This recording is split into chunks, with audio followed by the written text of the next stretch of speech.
नमस्कार. माझं नाव उर्मिला प्रवीण शिंदे. मी 61 गुणवडी गटातून जिल्हा परिषद लढवत आहे बहुजन समाज पार्टीतून.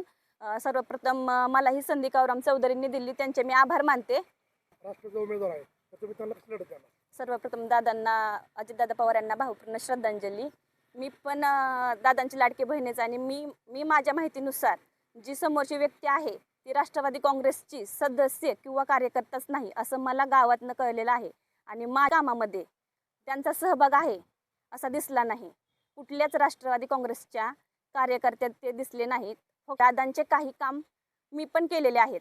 दादांच्या विकासाचे जे स्वप्न आहेत ते मी पण या माध्यमातून त्यासाठी मी प्रयत्न करेन.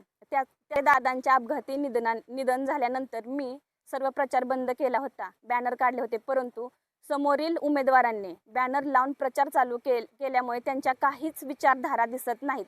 यामुळे मला पुन्हा प्रचारात उतरून लोकांचे विश्वास जिंकून दादांचे स्वप्न पूर्ण करायचे आहे. मतदारांना तुमचं काय आव्हान असेल?